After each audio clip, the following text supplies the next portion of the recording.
খেয়ে নাহলে আবার হসপিটালে যেতে হবে। আমি আর নয়ন রান্নাঘরে বসে। আসসালামু আলাইকুম সবাইকে, সবাই কেমন আছেন? আলহামদুলিল্লাহ আমরা তো ভালোই আছি। তো আমি সোনালি নিয়ে চলে এসেছি একটা নতুন ব্লগ। আশা করছি সবাই ভালো আছেন। তো আজকে 28তম রোজা, সরি ভুল বললাম, আজকে 29তম রোজা। আর আজকে আমাদের বাড়িতে একটা ছোট্টখাটো ইফতার পার্টির আয়োজন করা হয়েছে। তো এই যে বিছানা আমি করে নিয়েছি। আর আজকে আমি এতটা ব্যস্ত ছিলাম সব কিছু গুছিয়ে নেওয়ার জন্য, যার জন্য সব কিছু হয়তো ভিডিওতে শেয়ার করতে পারবো না। বাট কি কি করছি না করছি সেগুলো তোমাদের শেয়ার করব, যে কি কি মেনু করেছি না করেছি সমস্ত কিছু এই ভিডিওতে শেয়ার করব। ছোট্ট একটা ব্লগ শেয়ার করব তোমাদের সাথে। ভিডিওটা কেউ স্কিপ করো না, শেষ পর্যন্ত দেখতে থাকো। আশা করছি তোমাদের ভালো লাগবে। তো চলো ভিডিওটা শুরু করা যাক। এদিকে দেখো আমি বিছানাটা রেডি করে নিয়েছি। এবার সব কিছু এখানে যা যা করেছি আমি এখানে এনে সাজিয়ে দেবো। পরে এই দেখো আমি ঘুগনি সব রেডি করেই রেখে দিয়েছিলাম, 3টের সময় রান্না করে নিয়েছি।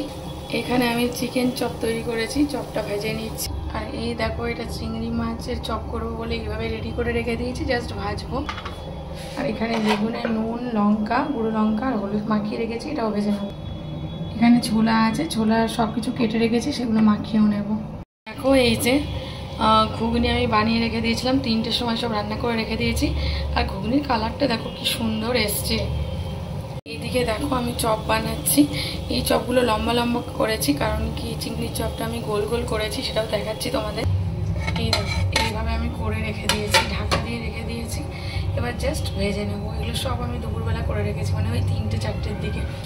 আর এই বেগুনের নুন গুঁড়ো লঙ্কা হলুদ মাখিয়ে রেখে দিয়েছি, এটাও ভেজে নেব। আর বেসনটা আমি আগে থেকেই মাখিয়ে রেখে দিয়েছিলাম যাতে পুরো মেল্ট হয়ে যায়। এইদিকে ছোলা ভেজানো আছে, এটা শসা টসা পেঁয়াজ আমি সব কেটে রেখে দিয়েছি, মাখাবো। এখানে প্লেটগুলো সব রেডি করে নিয়েছি। দেখো প্লেটিং করবো এর মধ্যে টিস্যু পেপার দিয়ে। চলো এগুলো রেডি করে নিই, তারপরে আবার তোমার সঙ্গে দেখা হচ্ছে। চপগুলো পুরো ভাজা হয়ে গেছে লাল লাল করে, এগুলো আমি তুলে নেবো এবার। চলো দেখো আমি চিংড়ির চপগুলো দিয়ে দিয়েছি। আর আমার ব্যাটারটা মনে হয় একটু পাতলা হয়েছে, যার জন্য সব চারিদিকে ছিটিয়ে যাচ্ছে। ব্যাটারটা এইটুকু আছে, এটা বেগুনটা করে নেবো। আমি সবসময় ভাজাভুজি করলে এরকম একটা পাত্রে জল রেখে দিই, যাতে হাতটা ধুয়ে নিতে পারি, বেসন দেওয়া হাত, নাহলে খুব অসুবিধা হয়ে যায়। চলো তো যারা ইফতার করবে তারা মোটামুটি আসছে, সবাই আসতে শুরু করে দিয়েছে। আর এইদিকে দেখো আমি কি কি মেনু করেছি তোমাদেরকে রান্নাঘরে শেয়ার করতে পারলাম না, একটু একটু শেয়ার করেছি, তোমরা তো দেখে নিয়েছো। আর সব কিন্তু আমি আজকে নিজের হাতে বানিয়েছি। আমি মহাব্বতের শরবতটা, ফ্রুটসগুলো কেটেছি, কিন্তু ভাজা ভুজি ঘুগনি ছোলা সব কিন্তু আমি নিজের হাতে বানিয়েছি, মানে আমি একা হাতে বানিয়েছি, কেউ আমাকে হেল্পও করেনি, কিচ্ছু না, নাথিং। আর 2 রকমের চপ বেগুনি ঘুগনি বানিয়েছিলাম, শরবত বানিয়েছিলাম 2 রকমের। তো এই যে সবাই খেয়ে কি বলবে সেটাই দেখার পালা। আর আয়াদের বাবা শুধু আইসগুলো মানে আর কি অ্যাড করছে। ফ্রিজে যে আইসগুলো ছিল সেগুলো তো শুধু হয়নি, ও একটু কিছু আইস কিনেও এনেছিল, কারণ কি এই মহাব্বতের শরবতটাই না তোমরা যত আইস দেবে তত বেশি ভালো হবে। আমার আগের ব্লগে দেখো এই শরবত বানানোর পুরো পদ্ধতিটা আমি শেয়ার করেছি।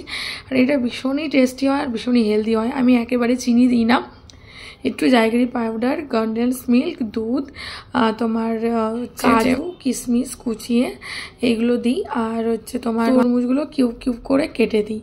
তো সব মিলিয়ে দেখো খুবই একটা হেলদি ড্রিঙ্কস কিন্তু আজকে তৈরি করেছি। আর শেষে একদম শেষে জাস্ট রুহ আফজাটা দিয়ে মাখিয়ে দিতে হয়, তাহলে টেস্টটা আরও দুগুণ হয়ে যায়। তো আজান পড়ে গেছে, দেখো ওরা ইফতারও শুরু করে দিয়েছে। আর আমার এই ভাইটা, ওর বলে হবে না,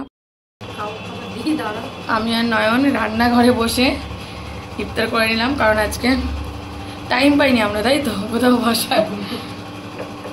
পরে আমি ভয়েস ওভার দিয়ে দেবো। কিছু বলবে তুমি? না আমি কিছু বলবো না।